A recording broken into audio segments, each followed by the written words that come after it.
दिनै 2026 मायथाइनि 31 जुलाइ दिनै सानसेनि माखासे गोनां खौरांफ्रानो जादों। सेथि रादाबाव दङ आसामनि दैबानाजों खहा जानाय सुबुंफोरनो अनसुंथाइ महरै BKWSनि गाहाय मावफुं सोद्रोमा मिहिनीश्वर बसुमतारी बिथांजों लोगोसे मासिगिरि सोद्रोमाफोरा दिनै गिबि मन्थ्रि बिथांनो अनसुंथाइ फुन्जियाव 1,15,000 रांनि चेकखौ अनसुंथाइ गथायदों।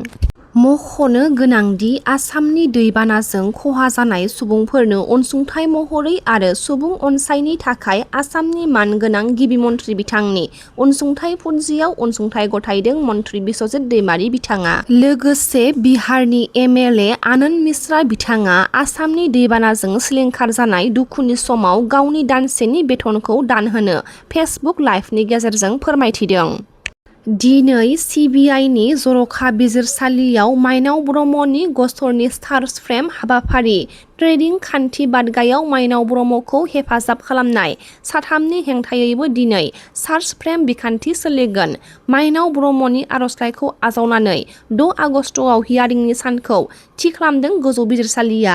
जवाहरलाल नेहुरु इउनिभार्सिटि आरो तेजपुर सेन्ट्रेल इउनिभार्सिटियाव बर' आयदाखौ थिसननायजों लोगोसे जौगाहोनाय आरो BTCनि सोलोंथाइ बिथिंखौ जौगाहोनायनि सायाव MLA आरो BTCनि सोलोंथाइ बिफाननि मावफुं सोद्रोमा रबिराम नार्जारी बिथाङा खौरां मेल लादों। बिजनीआव UPPL दैदेनगिरि जीबानन्द एबा राजु बसुमतारीखौ बुथारनायनि दायनिगिरि साथाम सुबुंखौ बिजनी पुलिसआ हमनो हादों। हमजानाय दायनिगिरिफ्रानो जादों अमृत सरकार, आशिक मादक आरो सन्जय साहा। 29 जुलाइनि हराव खास्रि बिस्रियै बुथारदोंमोन UPPLनि बिजनी जिल्ला लेङाइ आफादगिरि जीबानन्द बसुमतारीखौ।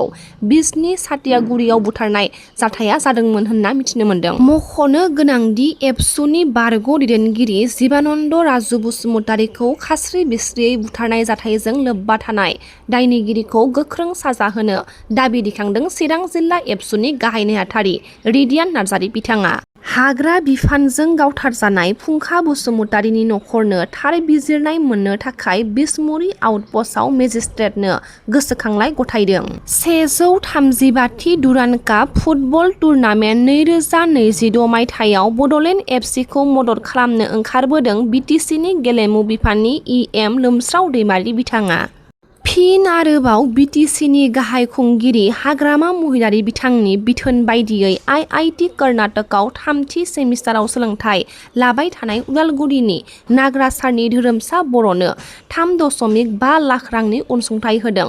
लाइमोन BPF दोलोनि दैदेनगिरि कास्टम बसुमतारी, रिन्जय बर' आरो TCLCCनि मासिगिरि बिक्रम दैमारी बिथांमोना बाहागो लाफैदों। बरपेटानि मन्दिया आउटपस्टनि पुलिसआ 2 सिखावखौ हमनो हादों। हमजानाय सिखावफोरानो जादों आइनुद्दिन आली आरो जाहांगीर आलम। बिसोरनिफ्राय खावनाय ए-रिक्सा, बेटारि, मोनसे ए-रिक्सा कन्ट्रलार आरो मोनसे चार्जारखौ मोननो हादों पुलिस बिफाना। मख'नो गोनांदि दिसपुर पुलिस बिफानाबो 3 सिखावखौ हमनो हादों। हमजानाय सिखावफोरनि मुङानो जादों ससलनि बिक्रम बर', 6 माइलनि राहुल स्वर्गियारी आरो द्वारका नगरनि बिस्वजित राय। बिसोरनिफ्राय पुलिसआ गासै नोगोद 80,000 रांखौ मोननो हादों। दुलाराय बर' फरायसा आफाद आरो गोबां सानसुमैफोरखौ लानानै गोनांथार जथुम खुंदों। दुलाराय बर' फरायसा आफादआ फैबाय थानाय सुबुं सानखो 2027 मायथाइयाव बिटिआर गोजोन गोरोबथानि दफाफोरखौ मावफुंनाय आरो आथिखालनि गुबुन गुबुन गोनां आयदाफोरनि सायाव सानसुमैफोरनि जथुमा मेल खुंफुंदों। राकेश ब्रह्म बिथाङा गावखौ दावखा, आं दासान्दि UPPLबो नङा BPFबो नङा, बेनिखायनो राजखान्थियारि गोहो महरै खामानि मावनो आं दावखा होननानै फोरमायथिदों समाजारि बिजोंनि गेजेरजों। दावखाया BTCनि जि रायजोफोर दङ बिसोरो राकेशखौ दावखा होननानै सिनायो आरो हारसाफ्रासो काउरि होनो। अखमियात काउरि बुलि कय आरो बर' दावखा आरो इटु माने बेयो माने माबायासो BTCनि रायजो राजायासो होनाय नाम। दा जिहेतु आं UPPLबो नंला, आं BPFबो नंला बा आं गुबुन पार्टियावबो जइन खालामाखै आरो फैगौ समाव जिहेतु जोङो बे ओनसोलखौ पलिटिकेलि इनभल्भमेन्ट थागोन आरो पलिटिकेलि इनभल्भमेन्ट जानानै रायजोखौ सेवा खालामनो नागिरगोन। ओंखायनो जोंनोबो मोनसे टिम नांगौ आरो बेखौ जिहेतु आं रानिं MCLA बेखायनो जोङो बेखौहाय मोनसे पार्टि हिसाबै माने दावखा पार्टि आरो काउरि आमिও काउरि होननानै जोङो मोनसे पार्टि बानायदों आरो दा जों मसलपुराव बेखिनि जोंहा कर कमिटि दङ जोंहा GRM दङ, जोंहा VCM दङ, जोङो 1000निबो गोजौआव जोंनि वार्कार्सफ्रा दिनै एक्टिभलि रायजोखौ सार्भिस होनो फैगौ 2030आव पलिटिकेलि जों बेयाव एक्सारसाइसखौ खालामगासिनो। चिरां बिजनीआव बुथारनाय जाथायजों लोब्बा थानाय दायनिगिरिफोरखौ जिउनां जोबथेसालिनि साजा होनो दाबि दैखांदों बनसुआ। बनसुनि मिरु आफादगिरि ब्रिटेन इस्लारिया जाथायखौ दुखु मोननाय फोरमायथिदों। थांनाय 29 जाथाय बिजनी हालामाव जानाय मोनानि 11टासोआव जानाय जितुखि घटना, बे घटनाखौ लानानै दिनै बर' माहारियारि फरायसा आफाद बा बनसुआ नायबिजिरफैदों। जोङो जाय बिथा बुथार जानाय राजु बसुमतारीनि न'खराव जों थांनानै जों नायबिजिरहैबाय। जोबोद दुखुनांथाव, आरोबाव जोंनि सासे बर' फिसाया दिनै खासि बिस्रोयै दिनै बुथार जाबावबाय। जों बर' माहारियारि फरायसा आफादनि जानानै जोबोद दुखु नांदों। दिनै बर' फिसाया मा जाहोननि थाखाय दाउसा मावरियाफोर बायदि जिब जुनार बायदि लामा सामा मानो बुथार जानांगौ जानानै फैदों। जों दुखु नांनानै जों नायबिजिरनानै जाय जाथाया जागायदों सोमजिदों जाथायनिफ्राय, बे जाथायावबो जों थांनानै नायहैनानै जों बुजिदों माखासे बेफार फालांगि खालामग्राफोर हटेल खुलिनानै माखासे इलिगेलि जौ फाननायखौ जोङो नुनो मोनबोदों, आरो बे जायगानिफ्रायनो दिनै जाथाया जानानै फैदों।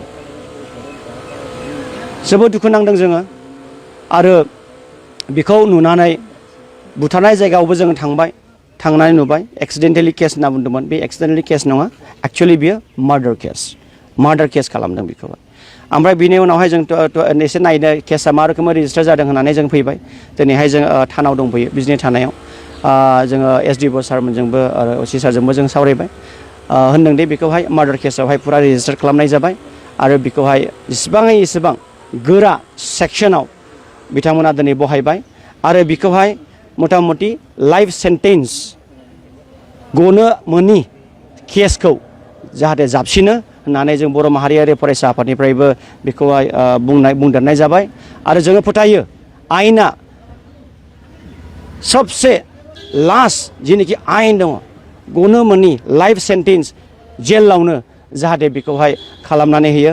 बर' माहारियारि फरायसा आफादनि जानानै जों बेखौ जों डिमान्ड खालामो, आरो आयेनाव उनाव इन फिउचाराव जाहाथे बर' मानसिखौ खुनु बेफोरबायदि अना खाङा लामा खामा थानानै मोनायाव थानानै मोनसे एटाक खालामनानै जाहाथे मार्डार खालामा, जों बेखौ दिनैनिफ्राय जों हुसियार खालामो। जोंनि नैबे बड'लेण्ड ओनसोलाव जाहाथे जोंनि जाथिखौ, जोंनि बर' हारिखौ जाहाथे रावबो बेफोरबायदि जमनानै आदब खायदा खालामनानै जाहाथे रावबो बुथारा।